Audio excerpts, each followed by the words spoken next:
স্বাগত ডিবিসি নির্বাচিত সংবাদে, সঙ্গে আছি আমি মজুমদার জুয়েল। অবশেষে পদত্যাগ করলেন তথ্য সম্প্রচার এবং ডাক, টেলিযোগাযোগ ও তথ্য প্রযুক্তি মন্ত্রণালয়ের উপদেষ্টা নাহিদ ইসলাম। দুপুরে প্রধান উপদেষ্টা সরকারি বাসভবন যমুনায় ডক্টর মোহাম্মদ ইউনূসের কাছে পদত্যাগপত্র জমা দেন তিনি। পরে সংবাদ সম্মেলনে নাহিদ জানান, গণ অভ্যুত্থানের আকাঙ্ক্ষা এখনো বাস্তবায়ন হয়নি। রাজপথে থেকে দেশের জন্য বেশি ভূমিকা রাখতে পারবেন বলে মনে করেন তিনি। কয়েকদিন ধরে গুঞ্জন চলছিল নতুন রাজনৈতিক দলের হাল ধরতে পদত্যাগ করতে যাচ্ছেন অন্তর্বর্তী সরকারের তথ্য ও সম্প্রচার এবং ডাক, টেলিযোগাযোগ ও তথ্য প্রযুক্তি মন্ত্রণালয়ের উপদেষ্টা নাহিদ ইসলাম। সেই গুঞ্জন সত্যি করে মঙ্গলবার দুপুরে প্রধান উপদেষ্টার বাসভবন যমুনায় গিয়ে পদত্যাগপত্র জমা দেন তিনি।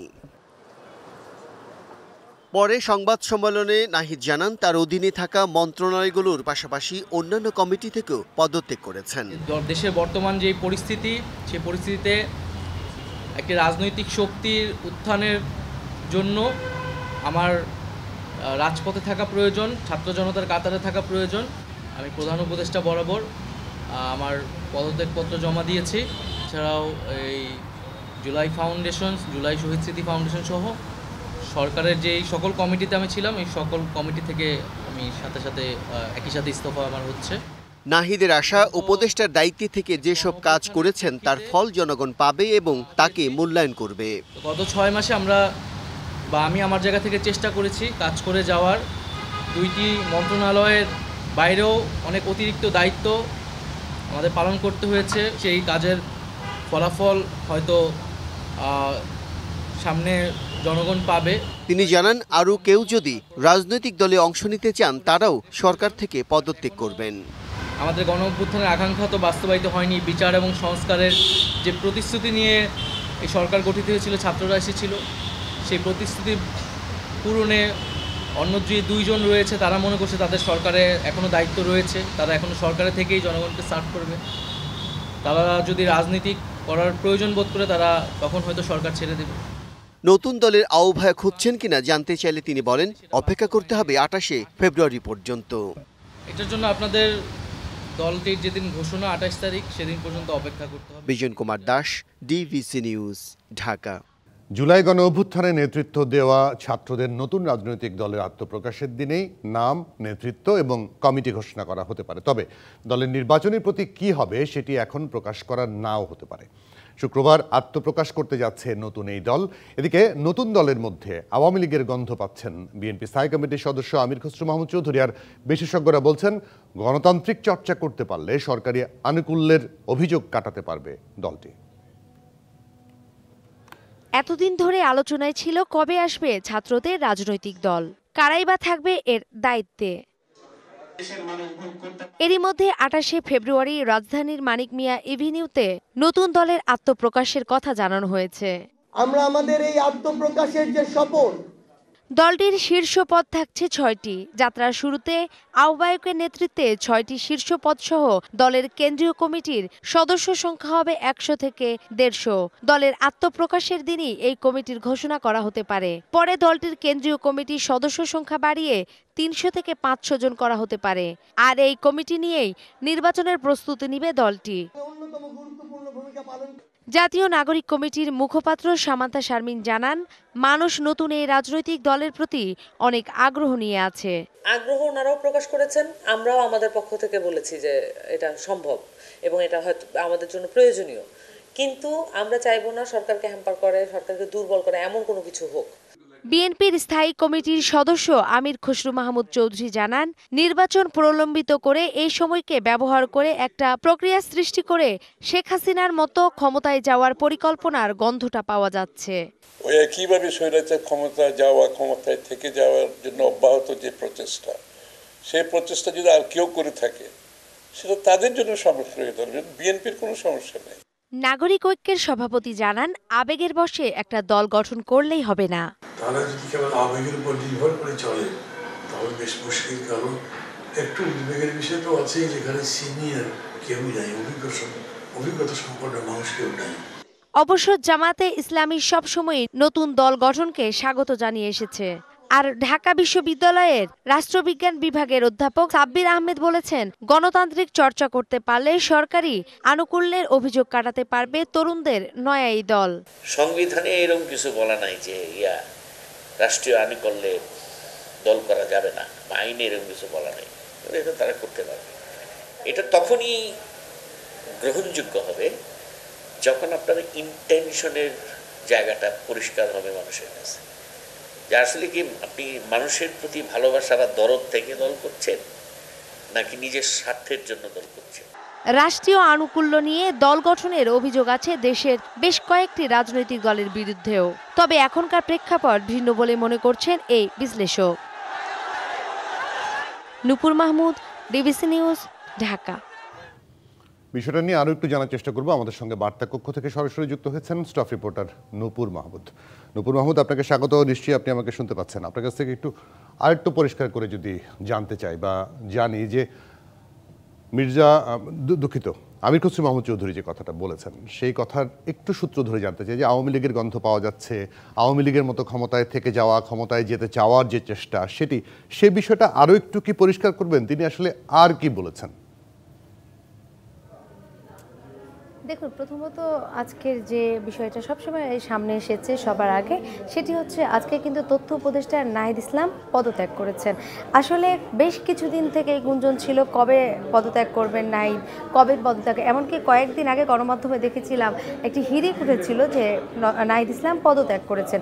আসলে মূলত সেদিন করেননি, কিন্তু আজকে পদত্যাগ করেছেন। কিন্তু তারপরেই গণমাধ্যম কর্মীদের সাথে কথা বলেছেন, সে কিন্তু জানিয়েছেন যে তার এতদিনে যে সকল যেগুলো কাজ করেছেন উপদেষ্টা থেকে, সেগুলোর ফল কিন্তু তিনি অবশ্যই পাবেন বা জনগণ সে ফলটা দেখতে পাবে আসলে সে কি কি কাজ করেছে। এইরকম বিষয়টা নিয়ে যেহেতু এতদিন গুঞ্জন ছিল যে নাহিদের পদত্যাগ নিয়ে, আজকে তার একটা অবসান ঘটেছে। সেই সাথে আজকে কিন্তু আমরা সারাদিনই একটি পর্যবেক্ষণটা করেছি, এরকমই কিছুটা বিষয় ছিল যে আমরা সারাদিনই বিভিন্ন রাজনৈতিক দলের নেতাদের কাছে গিয়েছিলাম। আসলে ছাত্রদের এই দল নিয়ে সবার মধ্যে যে ধরনের কিউরিওসিটি আছে বা যে ধরনের আগ্রহ, সব কিছু জানতে চাই, জনগণ জানতে চায়, মানুষ জানতে চায়, অনেকে জানতে চায় যে আসলে ছাত্ররা কি করতে যাচ্ছে বা তাদের যে রাজনৈতিক দল আসলে তারা কতটুকু আগিয়েছে। এই বিষয়টা নিয়ে কিন্তু বরাবরই সবার মনে প্রশ্ন আছে। আর এই থেকে আমাদেরও আগ্রহ জায়গা থেকে আমরা কিন্তু আজকে বিভিন্ন রাজনৈতিক দলের নেতাদের গিয়েছিলাম। আমরা প্রথমত রাজনৈতিক দলের নেতা, যদি আপনি যেমনটি আমাকে প্রশ্ন করেছিলেন কিছুক্ষণ আগে যে আসলে আমির খসরু চৌধুরী এই বিষয়ে কি বলেছেন, আসলে তিনি কিন্তু বরাবরই এর আগেও আমার একটা প্রতিবেদনও তিনি বলেছিলেন, আবারও আজকে বলেছেন যে রাজনৈতিক তারা যে ক্ষমতায় থেকে আবারও সেই ধরনেরই একটা নির্বাচন বা হচ্ছে যে দল গঠন করতে যাচ্ছে, এই বিষয়টা কিন্তু সে এবার তুলে ধরেছেন আবারও, যে যারা ক্ষমতায় থেকে বিগত সরকারের আমলে অর্থাৎ ফ্যাসিবাদ আওয়ামী লীগ সরকারের আমলেও কিন্তু তারা ক্ষমতায় থেকে বারবার কিন্তু চাবিকাঠি নেড়েছেন, এমনটি কিন্তু বারবার বলেছেন। এমন এই বিষয়টাকে কিন্তু এবারও সে বড় করে দেখছেন। আমি একটু নূপুর মাহমুদ আপনার কাছ থেকে একটু ক্লিয়ারলি জানতে চাই, আপনি মাহমুদুর রহমান মান্নার বক্তব্য নিয়েছেন, আমির খসরু মাহমুদ চৌধুরীর বক্তব্য, তাদেরকে একটা প্রশ্ন করেছেন যে সরকারি আনুকূল্যে মানে আগে যেমন হয়েছে কিংস পার্টি, এরকম কোনো ভয় তারা পাচ্ছেন কিনা, এরকম কোনো আশঙ্কার কথা তারা বলেছেন কিনা? হ্যাঁ, বিগত দিনেও কিন্তু দেখেছি আমরা যে জাতীয় পার্টি বিএনপি, ইভেন সে সাথে কিংস পার্টিও কিন্তু এইরকমই করেছিল, রাষ্ট্র আনুকূল্য থেকেই তারা কিন্তু একটি দল গঠন করেছিল। এই বিষয়টা কিন্তু আজকেও বরাবর উঠে এসেছেন। এটা কিন্তু রাজনৈতিক বিশ্লেষক আছে যারা রাজনৈতিক যে আলোচনা করেন বা যে কথা বলেন, তারাও কিন্তু আজকে এই বিষয়টিকে বড় করে দেখছেন এবং বারবার কিন্তু মনে করিয়ে দিচ্ছেন যে এই ধরনের যেন আবারও না হয়, এইরকম পথে যেন আবার না হাঁটে। আসলে মূল কথা হচ্ছে যে 28 তারিখে যেহেতু ছাত্রদের রাজনৈতিক দলের ঘোষণা হতে যাচ্ছে, সেটি কিন্তু এখনকার হচ্ছে যে মূল ফোকাসে আছেন এবং সবার কিন্তু এই কিউরিওসিটিটাই এখন বেশি যে আসলে 28 তারিখ যে রাজনৈতিক দল ঘোষণা করতে যাচ্ছেন তাদের আসলে পদবি নিয়ে, তারপরে কে আসছেন।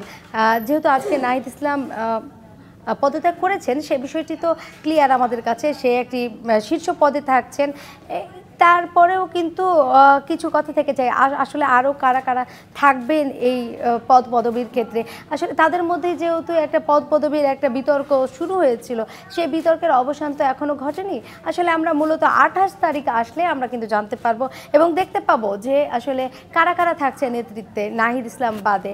আসলে এই ছিল আমরা সারাদিন যে পর্যবেক্ষণ করেছি। ধন্যবাদ আপনাকে। নাহিদ ইসলাম বাদে কারা কারা থাকবে, নাহিদ ইসলাম নিজেও কিন্তু বলেন নাই তিনি কোন পদে থাকবেন, তিনিও বলেছেন যে 28 তারিখ পর্যন্ত অপেক্ষা করতে হবে। ধন্যবাদ আপনাকে আমাদেরকে সময় দেওয়ার জন্য। জাতীয় শহীদ সেনা দিবসে শ্রদ্ধায় স্মরণ করা হলো পিলখানা হত্যাকাণ্ডে নিহতদের। সকালে রাজধানীর বনানীর সামরিক কবরস্থানে শ্রদ্ধা নিবেদন শেষে স্বরাষ্ট্র উপদেষ্টা জানিয়েছেন, স্বাধীন তদন্ত কমিশন সুপারিশের ভিত্তিতে পিলখানা হত্যার বিচার করবে সরকার। বিএনপি মহাসচিব অভিযোগ করেছেন, শেখ হাসিনার নেতৃত্বে আওয়ামী লীগের যোগসূত্রে 2 দিন ধরে পিলখানায় হত্যাযজ্ঞ চালানো হয়। পিলখানা ট্র্যাজেডি 16 বছর আজ। 57 জন সেনা কর্মকর্তা সহ মোট 74 জন নিহতের বিভীষিকাময় দিনটি প্রথমবার জাতীয় শহীদ দিবস হিসেবে পালন করা হয় রাষ্ট্রীয় মর্যাদায়। এ উপলক্ষে সকালে রাজধানীর বনানীর সামরিক কবরস্থানে ফুল দিয়ে শ্রদ্ধা নিবেদন করা হয় রাষ্ট্রপতি ও প্রধান উপদেষ্টার পক্ষে। শ্রদ্ধা জানান স্বরাষ্ট্র উপদেষ্টা, 3 বাহিনীর প্রধানরাও। শহীদদের আত্মীয়গণকে এরপর শহীদ পরিবারের পক্ষ থেকে পুষ্পস্তবক অর্পণ ও 1 মিনিট নীরবতা পালন করা হয়। শেষে শহীদদের আত্মার মাগফিরাত কামনা করে দোয়া করা হয়। গত 15 বছর ধরে বিচারটা একদম ফ্লেক্সিবল ভাবে নেওয়া হয় নাই, খালি বলে যাচ্ছে। আমাদের প্রত্যেকটা শহীদ পরিবার যারা আছে তারা এখন মনে দুঃখ আছে, এখনই বেদনা শেষ হয় না, দুঃখটা শেষ হয় না। আল্লাহর কাছে চাচ্ছি যে আল্লাহ যেন বিচারটা হয়। শ্রদ্ধা নিবেদনের পর স্বরাষ্ট্র উপদেষ্টা কথা বলেন পিলখানা ট্র্যাজেডির বিচারিক কার্যক্রমের অগ্রগতি নিয়ে।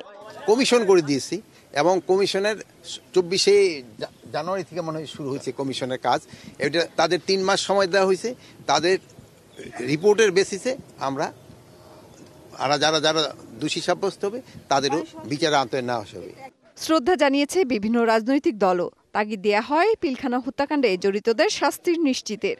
সবচেয়ে দুর্ভাগ্যের বিষয়, তখন যারা রাষ্ট্র ক্ষমতায় ছিলেন হাসিনার নেতৃত্বে আওয়ামী লীগ, তারা অত্যন্ত পরিকল্পিতভাবে এই ঘটনাটির সঙ্গে যোগ সাজেশ করে যথাসময়ে যথাযথ ব্যবস্থা গ্রহণ না করে তারা এই ঘটনাগুলো ঘটতে দেন।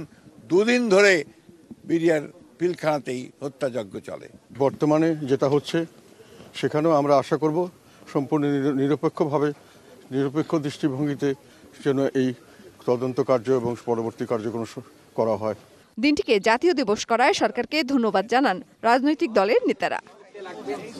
মেহের মনি, ডিবিসি নিউজ, ঢাকা। নিজেদের মধ্যে কাদা ছোড়াছড়ি করলে বিপন্ন হবে দেশের সার্বভৌমত্ব, এমন সতর্কবার্তা দিয়েছেন সেনাপ্রধান জেনারেল ওয়াকারুজ্জামান। তাই ভেদাভেদ ভুলে সবাইকে একসঙ্গে কাজ করার আহ্বান জানিয়েছেন তিনি। রাজধানীর রাওয়া ক্লাবে পিলখানায় শহীদদের স্মরণ অনুষ্ঠানে সেনাপ্রধান আরও বলেছেন, পিলখানা হত্যাকাণ্ড কেউ ভিন্ন খাতে নেওয়ার চেষ্টা করছে। বিচারিক প্রক্রিয়া নষ্ট না করার আহ্বান জানিয়েছেন তিনি। 2009 সালে 25শে ফেব্রুয়ারি পিলখানায় 57 জন সেনা কর্মকর্তা সহ মোট 74 জন নিহতের বিভীষিকাময় দিনটি স্মরণ করা হচ্ছে রাষ্ট্রীয় মর্যাদায়। এ উপলক্ষে মঙ্গলবার সকালে আয়োজন করা হয় অনুষ্ঠানের। এতে যোগ দিয়ে সেনাপ্রধান বলেন, পিলখানা হত্যাকাণ্ডকে ভিন্ন খাতে নেয়ার চেষ্টা করছে কেউ। এই বিচারিক প্রক্রিয়াকে নষ্ট করবেন না। যে সমস্ত সদস্য শাস্তি পেয়েছে তারা শাস্তি পাওয়ার যোগ্য। এখানে কোনো রাজনৈতিক নেতৃবৃন্দ এর মধ্যে উপস্থিত ছিল কিনা, ইনভলভ ছিল কিনা, বাইরের কোনো শক্তি এর মধ্যে ইনভলভ ছিল কিনা, সেটার জন্য কমিশন করা হয়েছে। আমরা নিজেরা এই সমস্ত জিনিস নিয়ে অনেক ভিন্ন মত পোষণ করছি। কেউ এই জিনিসটাকে ভিন্ন খাতে প্রবাহিত করার চেষ্টা করছি। সেটা আমাদের জন্য মঙ্গলজনক হবে না। নিজেদের মধ্যে কাদা ছোড়াছুড়ি বন্ধ করে সবাইকে এক হয়ে কাজ করার আহ্বান জানান সেনাপ্রধান। আমরা নিজেরা ভেদাভেদ সৃষ্টি না করি, আমরা নিজেরা ইউনাইটেড থাকি। আমাদের মধ্যে যদি কোনো সমস্যা থেকে থাকে, কোনো ব্যত্যয় থেকে থাকে, কোনো গ্রিভান্সেস থেকে থাকে, সেটা আমরা আলোচনার মাধ্যমে সমাধান করব। এটার জন্য ডানে বায়ে দৌড়িয়ে কোনো লাভ হবে না, নিজের ক্ষতি ছাড়া কোনো লাভ হবে না। আমি আপনাদের এই জিনিসটা নিশ্চিত করে দিচ্ছি। ডিসেম্বরের মধ্যেই নিরপেক্ষ নির্বাচনের প্রত্যাশার কথাও বলেন সেনাপ্রধান। প্রথমেই বলেছিলাম যে 18 মাসের মধ্যে একটা ইলেকশন। আমার মনে হয় যে সরকার সেদিকেই ধাবিত হচ্ছে। আমরা দেশে একটা ফ্রি, ফেয়ার অ্যান্ড ইনক্লুসিভ একটা ইলেকশনের জন্য দিকে ধাবিত হচ্ছে এবং তার আগে যে সমস্ত সংস্কার করা প্রয়োজন অবশ্যই সরকার সেদিকে হেল্প করবেন। দেশের আইনশৃঙ্খলা পরিস্থিতির উন্নতির জন্য সব বাহিনীকে একসঙ্গে কাজ করার কথাও বলেন সেনাপ্রধান। আমরা যদি সংগঠিত থাকি, একত্রিত থাকি, তাহলে অবশ্যই এটা সম্মিলিতভাবে মোকাবেলা করা সম্ভব হবে। Redwan Ahmed, DBC news, Dhaka. Medical সহকারীরা ব্যবহার করছেন ডাক্তার পদবি। আদালতে একটি রিট করে 13 বছর ধরে ডাক্তার না হয়েও এই উপাধি ব্যবহার করছেন তারা। এই রিটের শুনানি এরই মধ্যে 93 বার পিছিয়েছে, ফলে বিক্ষোভে নেমেছেন ইন্টার্ন চিকিৎসক এবং মেডিকেল শিক্ষার্থীরা। ডাক্তার পদবি শুধু MBBS এবং BDS ডিগ্রিধারীদের জন্য নির্ধারিত রাখা সহ 5 দফা দাবিতে বিক্ষোভ সমাবেশ করেছেন তারা। কেন্দ্রীয় শহীদ মিনারে 5 দফা দাবিতে টানা 4র্থ দিনের মতো বিক্ষোভ চিকিৎসকদের। এই বিক্ষোভ নিজেদের মর্যাদা আর পদবীর। ঘটনা 2013 সালের। মেডিকেল সহকারীরা ডাক্তার উপাধি ব্যবহারের অধিকার চেয়ে একটি রিট পিটিশন দায়ের করেন। প্রায় 1 যুগেরও বেশি সময় ধরে মামলাটি বিচারাধীন। এরপরও আইনি নিষেধাজ্ঞা তোয়াক্কা না করে মেডিকেল সহকারীরা অবৈধভাবে এই উপাধি ব্যবহার করছেন। এই সরকার আসার পরও 13 বার পিছিয়েছে মামলা শুনানি, আর এখন পর্যন্ত পিছিয়েছে 93 বার।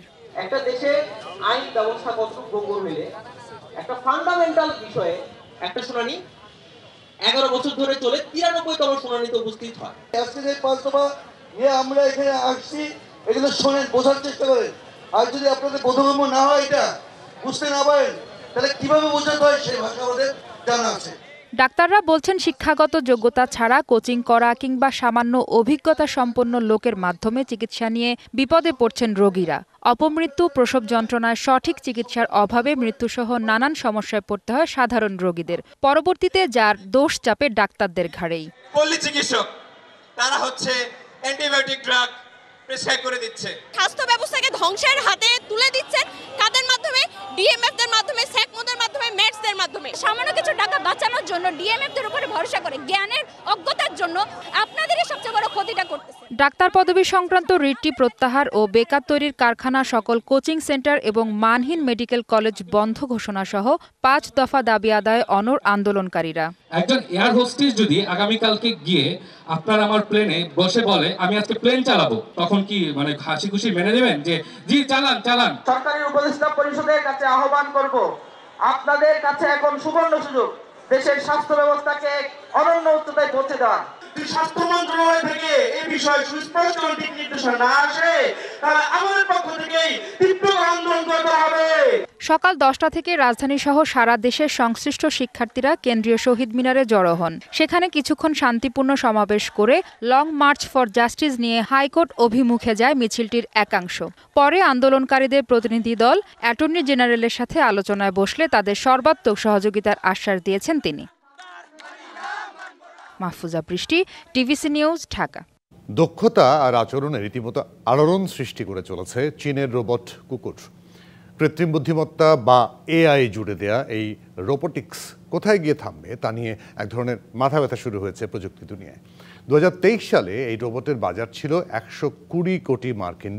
গবেষণায় বলা হচ্ছে 2031 সালের মধ্যে এর বিস্তার ঘটবে 4 গুণ। কখনো চড়ছে পাহাড়ে, আবার পানিতে খাচ্ছে ডিগবাজি। সমতলে আগুন নিয়ন্ত্রণ, গৃহস্থালী নজরদারি কিংবা চরম পরিস্থিতিতে বৈজ্ঞানিক গবেষণার কাজ করছে অনায়াসে। এসবই চীনের রোবট কুকুরের কাণ্ডকারখানা। কুকুরের মতো দেখতে এই রোবট চলতে ফিরতে কোনো অংশেই আসল কুকুরের চেয়ে কম নয়। পার্থক্য শুধু এটি কখনো ক্লান্তিতে হাঁপিয়ে উঠবে না, কাজ করবে তার নির্দেশদাতার বেঁধে দেয়া ছকে। শুধু বিনোদনের জন্য নয়, যে কোনো পরিস্থিতিতে রোবট কুকুর সহায়তা দেবে মানুষকে। শিল্প কিংবা নিরাপত্তা খাতেও অবদান রাখছে ভিজুয়াল ক্ষমতার মাধ্যমে পরিবেশ শনাক্তকারী রোবট কুকুর। বরফ ও তুষারের মধ্যেও বাধাহীনভাবে হাঁটতে পারে কিংবা যুদ্ধক্ষেত্রে মেশিন গান ব্যবহার, গুলি ছোড়া ও শত্রুপক্ষের বিরুদ্ধে যুদ্ধ কৌশলও রপ্ত করেছে হাল প্রযুক্তির রোবট কুকুর।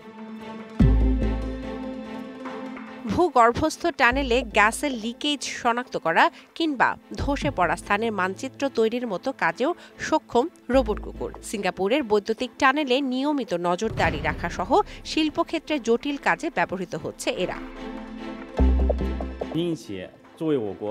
কাজের দক্ষতা বিচারে চীনের রোবট কিংবা রোবট কুকুর অন্য দেশের রোবটের তুলনায় অনেক এগিয়ে। আমাদের নিজস্ব প্রযুক্তির ব্যবহারে বিভিন্ন ক্ষেত্রে অবদান রাখতে পারবে এগুলো। গবেষণা বলছে চীনে 2023 সালে রোবট কুকুরের বাজার ছিল 120 কোটি মার্কিন ডলার, যা 2031 সালের মধ্যে 4 গুণ বৃদ্ধি পাবে বলে ধারণা করা হচ্ছে। তখন বাজারে আসবে 5,60,000-এর বেশি বুদ্ধিমান এবং পরিবেশের সাথে খাপ খাইয়ে নিতে পারা রোবট কুকুর। শোভন শাহমিন দিশা, ডিবিসি নিউজ ডেস্ক। ডিবিসি নির্বাচিত সংবাদে ছিল এখনকার মতো। ডিবিসি নিউজের সংবাদগুলো পড়তে ভিজিট করুন dbcnews.tv আর ভিজিট করুন ডিবিসি নিউজের ফেসবুক পেজ এবং ইউটিউব চ্যানেল। সঙ্গে থাকবেন।